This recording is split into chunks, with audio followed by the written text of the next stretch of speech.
Right now, without thinking about it, you want to check your phone. You might be doing it already. And the strange part isn't that you want to. The strange part is that you don't know why. You'll tell yourself you're checking for messages, or the time, or nothing specific, just checking. But there are no messages. There's nothing urgent. There never is. And 30 seconds later, you'll want to check again. Most people assume this is a habit, something you picked up over time, something you could stop if you really wanted to. But that's not what the science says. What's actually happening inside your brain every time you reach for that screen has nothing to do with discipline or laziness or addiction in the way most people understand it. It's something older than smartphones, older than the internet, older than language itself. And once you understand it, you'll never look at that little glowing rectangle the same way again. In 2016, a team of researchers at the University of California ran a simple experiment. They recruited a group of adults and tracked exactly how many times per day each person picked up their phone. The average was 76 times. Not 76 times because they had 76 things to do, not 76 notifications waiting, just 76 separate moments across the day where a hand reached into a pocket and pulled out a screen for no clearly defined reason. That number has gone up every year since. But here's the part that didn't make the headlines. When researchers asked participants why they picked up their phone at any given moment, most of them couldn't answer. They said things like, just to check, or I don't know, I just did. They weren't lying. They genuinely didn't know,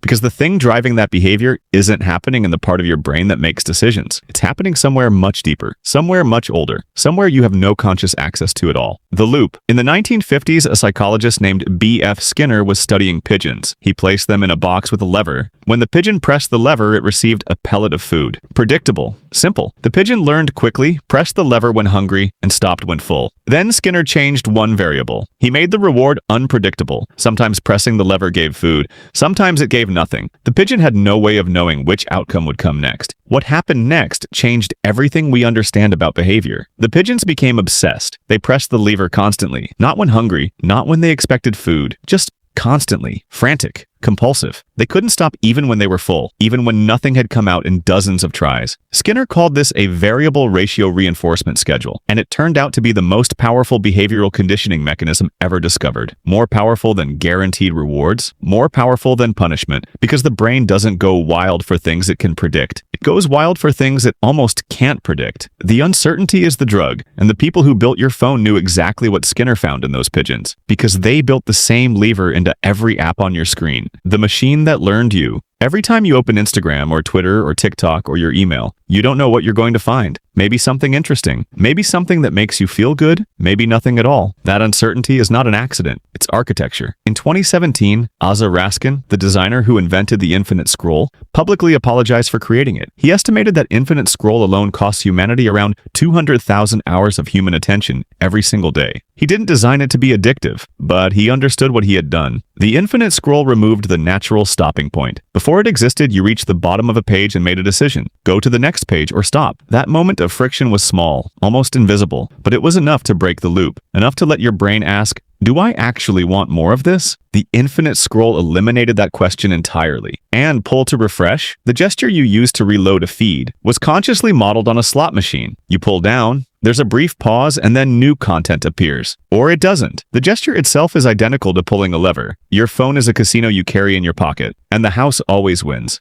What your brain is actually looking for. But here's what most people miss. The phone didn't create this vulnerability in you. It found one that was already there. For hundreds of thousands of years, your ancestors lived in environments where missing a signal could mean death. A sound in the bushes, a change in the wind, a movement in the corner of your eye. The humans who ignored those signals didn't survive long enough to have children. The ones who made it, your ancestors, without exception, were the ones who stayed alert, the ones who couldn't help but notice, the ones whose brains were wired to constantly scan the environment for anything new, anything changed, anything that might matter. That scan never turned off. It became the baseline state of the human brain. Neuroscientists call it the novelty-seeking system, and it runs on dopamine, the same chemical involved in every addiction humans have ever struggled with. When your brain detects something new, a sound, a movement, a notification, a message, it releases a small pulse of dopamine, not as a reward for finding something good, as a reward for finding something at all. Your brain doesn't know the difference between a rustling leaf that might be a leopard and a notification that might be an interesting post. It just knows. Something changed. Pay attention. Go look. That's all your phone is doing every time you reach for it without thinking. It's triggering a system that evolved to keep you alive in a world that no longer exists.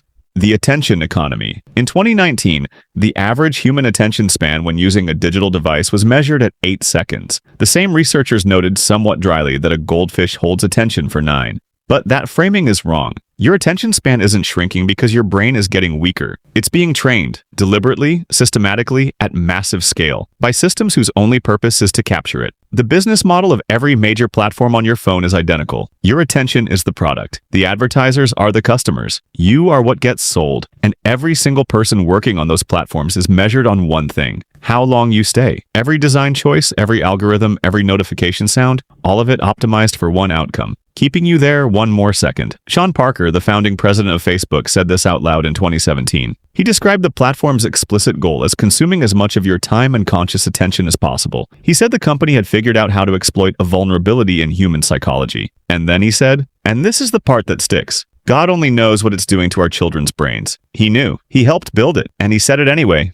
The cost: nobody counts. Here's the part that doesn't show up in any study. Every time your phone pulls you out of whatever you were doing, a conversation, a thought, a moment of genuine quiet, it doesn't just take 30 seconds. It takes far more than that. Research from the University of California, Irvine found that after an interruption, it takes an average of 23 minutes and 15 seconds to return to a task with full concentration. 23 minutes for a 30-second distraction. And that's the best case scenario. That's when the interruption was external, someone else's notification, someone else's message. When the distraction is self-generated, when you reach for your phone for no reason, the recovery is even harder because you made the choice. Some part of your brain decided the thing you were doing wasn't worth staying present for. The average person checks their phone 76 times a day. If even half those checks produce a meaningful interruption to their concentration, that's 38 interruptions at 23 minutes each. That's 14 hours of fragmented attention every single day. You're not distracted by your phone occasionally. You are living inside a constant state of interrupted thinking. And the terrifying part is that it starts to feel normal. More than normal. It starts to feel like the absence of distraction is the thing that feels strange. Silence becomes uncomfortable. Stillness feels wrong. A moment with nothing happening in front of you becomes something your brain immediately moves to fix